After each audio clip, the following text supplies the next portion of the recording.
Se encuentra con nosotros Nelson Valdeón, representante del Programa Regional de Aceleración de Empresas del Instituto Tecnológico de Massachusetts, MIT, en el Ecuador. Buenos días, gracias por aceptar esta invitación. Hoy tendremos la inauguración, la apertura del Foro Económico Mundial edición latinoamericana que se llevará a cabo en la ciudad de Quito. Allí estará el presidente de la República e importantes invitados que aportarán con una serie de perspectivas de conocimiento y reflexión sobre la situación económica mundial, pero también sobre la situación económica de América Latina y en ese contexto la situación del Ecuador. ¿Cuáles considera que son los principales ejes de preocupación a destacar sobre la reunión de hoy? Yo creo que básicamente, primero Eduardo, agradecido por la invitación a este importante canal. Yo creo que de alguna manera la importancia primero que se haga acá es que el Ecuador está tomando un nuevo rumbo hacia ver las inversiones en el país como un eje de transformación de una cultura empresarial, de un empresario ético, hacia creer en un país. Básicamente esa es la importancia de que nuevamente se logre realizar el foro acá en el país. Yo creo que el principal eje es la atracción de inversiones para el país. Yo creo que de alguna manera la seguridad jurídica que tiene el Ecuador y la confianza que se tiene que dar hacia afuera son este tipo de foros. Yo creo que de alguna manera el que haya venido casi 14 países empresarios a este foro a ver el mensaje del gobierno del país nos debe alegrar, porque creo que el país tiene mucho por explotar, mucho por recibir, y creo que este tema es importante resaltar, aparte de las inversiones, del cuidado ambiental y los sobreendeudamientos que tenemos a nivel global. Se está hablando de recesiones, entonces creo que es un foro donde se pueden poner estas ideas para que se dé un mensaje hacia afuera. ¿Qué tanto ha impactado en la comunidad empresarial internacional estos anuncios, los anticipos a una probable crisis derivada del alto nivel de endeudamiento que, según la directora del Fondo Monetario Internacional, está llegando a un límite insostenible? Yo creo que es preocupante, porque creo que las presiones por crecimiento son demasiado altas, que buscas hasta endeudarte para crecer más rápido. Pero la ventaja de organismos técnicos como el Fondo Monetario Internacional, el Banco Mundial, te permiten tener alertas. Yo creo que estas son alertas que permiten a los empresarios comenzar a tener procedimientos que les permitan no llegar a sobreendeudamientos, a países que no les permite llevar a sobreendeudamientos. ¿Para qué? Para que se puedan manejar las cosas técnicamente. Entonces yo creo que estas alertas, que son tempranas, antes de entrar en una crisis como la del 2009 en Estados Unidos por las subprime y Lehman Brothers y varias situaciones, justamente para alertar sobre endeudamientos que permitan la caída de grandes economías que afectan a muchas personas. El Foro Económico Mundial publicó su ranking de competitividad global del año 2017 y ubicó a Ecuador en el puesto 97 entre 137 países. La pregunta es: ¿cuáles son los factores que se toman en cuenta, que se consideran para medir la competitividad en un país? Apertura comercial, justamente. Yo creo que un país, para entrar en estos tipos de rankings, necesita tener tratados de libre comercio, necesita salir a exponerse al mundo, justamente lo que va a pasar hoy. Creo que el sector industrial y comercial del país entienden que de alguna manera el Ecuador necesita entrar en una cuarta revolución industrial. La cuarta revolución industrial es la fase donde se están digitalizando las cosas. Estamos hablando de empresas tipo Amazon, donde ya todo es digital, está en la nube. Es un mundo omnipresente que realmente mueve la economía, y yo creo que es una gran oportunidad que tiene el Ecuador para promoción de turismo. Solo hay que tomar en cuenta cómo las nuevas tecnologías como Netflix hacen que en países como en Colombia entren al año millones de dólares en producciones para contratar maquillistas, para hacer nuevos sets. Y yo creo que eso justamente es la oportunidad que tiene el país. ¿Por qué? Porque básicamente son nuevas tecnologías disruptivas que permiten crear nuevos trabajos. Entonces, más allá de nosotros tener miedo a esto, es cómo nos adaptamos, cómo creamos nuevas universidades enfocadas en estas tecnologías. Justo ayer estuve en una conferencia del Instituto Tecnológico de de Monterrey, donde se hablaba de la cuarta revolución industrial y cómo están preparando a sus nuevas generaciones en profesiones como ingeniería en inteligencia artificial, ingeniería en programación cuántica de computadores. Entonces yo creo que viene la nueva oportunidad para crear nuevas economías. Entonces hay que entender que de alguna manera este es el momento para que Ecuador, justamente con tratados comerciales que está buscando con Estados Unidos, con tratados comerciales con México, es el hecho de competir. Cuando tú compites tienes la apertura comercial que te permite entrar en estos rankings de competitividad. Sin embargo, estamos viendo que algunas de las categorías o las variables que se consideran y se toman en cuenta para medir competitividad también incluyen temas como inestabilidad jurídica, es decir, falta de confianza en el sistema judicial, tasas de impuestos, regulaciones laborales restrictivas, corrupción y excesiva burocracia. Se afirma aquí. Todos estos son temas en donde hay ya recomendaciones firmes de parte de la comunidad empresarial para tratar de sugerir mejoras en la acción del gobierno. Yo creo que sí.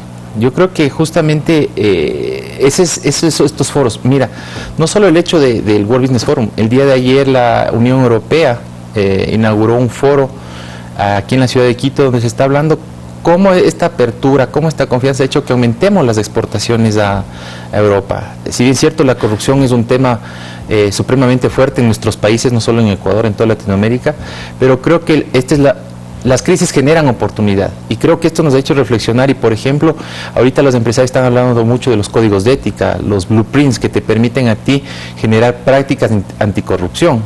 ¿Qué es mejorar justamente? En los temas que tú mencionas de la parte de competitividad, la seguridad jurídica, el arreglar las deudas con otras empresas te permite a ti decirle al mundo, ¿sabes qué? Nosotros estamos dispuestos a mejorar. ¿Para qué? Para traer nuevas oportunidades. Las últimas semanas yo creo que han sido bastante interesantes para el país, porque creo que refleja un cambio, es una mentalidad de apertura, y ese es competir. El tema es que Ecuador no está aislado, tenemos Colombia y Perú al lado. Y Colombia está en el tema de entrar en estos rankings hace tiempo. Están compitiendo, están exportando, están en tratados comerciales, Alianza del Pacífico, con Estados Unidos. Y creo que de alguna manera eso les ha vuelto más competitivo. Nosotros como universidad estamos trabajando mucho en la Ruta N en Medellín. Y tú ves cómo la nueva tecnología para prendas textiles está avanzando hasta con nanotecnología, que te permite tener un mejor producto, más exportable, con mayor demanda afuera, en mercados más grandes y que te permite justamente competir en base a valor agregado. Entonces, sin embargo, todas estas consideraciones parecen girar en torno a las políticas públicas. La pregunta es qué rol deben cumplir los actores empresariales. Porque lo que no termina de estar muy claro es que generalmente el poco desarrollo empresarial, las pocas oportunidades, los defectos, los problemas se atribuyen a las políticas de Estado. Pero no de ello depende solamente. Por ejemplo, hace pocos días el ministro de Finanzas, Richard Martínez, hizo un llamado a invertir de manera enérgica. Esto ya parece, ya parece trasladar la corresponsabilidad a los propios actores inversionistas del sector privado para que de alguna manera rompan las viejas creencias que les impiden definitivamente volcar en el Ecuador recursos y proyectos. Yo creo que el secreto de todo esto es la confianza, Eduardo.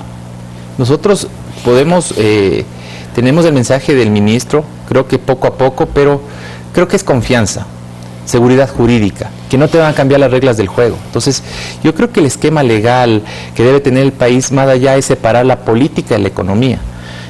Y te repito, te voy a poner casos de nuestros vecinos. O sea, puede haber temas políticos, pero el tema económico es otra cosa, que te permite saber planeación de largo plazo, donde tú sabes que puedes invertir tu capital, tanto extranjero como nacional, pero en esquemas de confianza, no que mañana te van a cambiar las reglas del juego.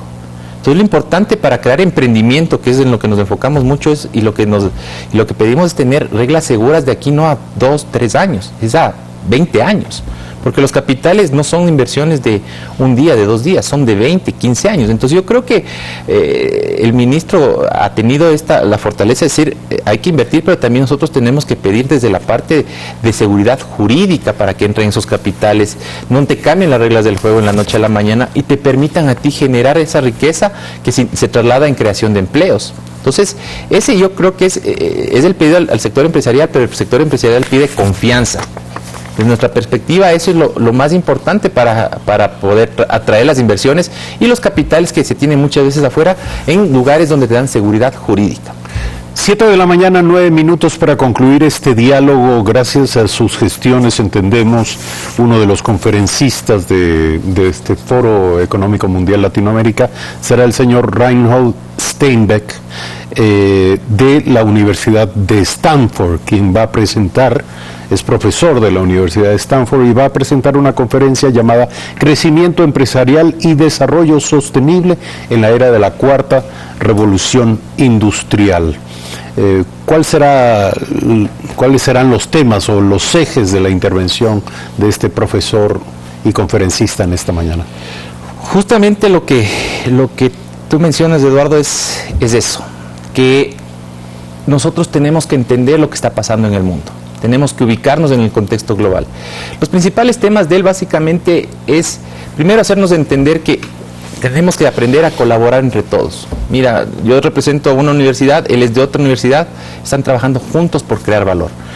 El profesor es un emérito profesor de innovación, tecnología, justamente de Stanford. Él aceptó la invitación acá al país porque creemos que de alguna manera es transmitirles lo que está pasando. Tenemos que cambiar la manera de pensar en el Ecuador. Él va a hablar mucho de design thinking, de cómo pensar diferente. Creo que en el contexto actual ya no podemos pensar de la misma manera que lo pensábamos ni siquiera hace 100 años, hace 5 años, hace 4 años. Las tecnologías disruptivas que te permiten generar cambios exponenciales en la vida de muchas personas. Entonces el contexto principal de él hablar es cómo está cambiando el mundo, cómo hay que cambiar la mentalidad del mundo, cómo hay que trabajar competitivamente, cooperar y competir para llegar a un esquema donde el beneficiario sea crear valor a los demás.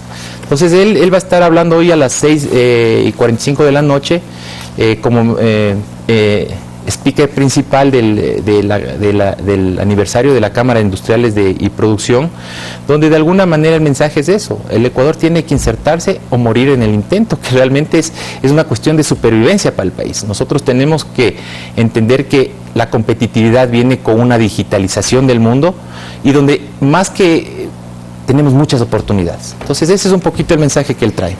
7 de la mañana, 11 minutos. Gracias por aceptar esta invitación. Esta mañana Nelson Baldeón, representante del Programa Regional de Aceleración de Empresas del Instituto Tecnológico de Massachusetts en Ecuador. Este día se abre este Foro Económico Mundial Latinoamérica en nuestro país y los contenidos serán ciertamente muy interesantes. Estaremos abordando en sucesivas emisiones lo dicho y lo conocido en esta reunión y en este encuentro en Quito. Gracias nuevamente.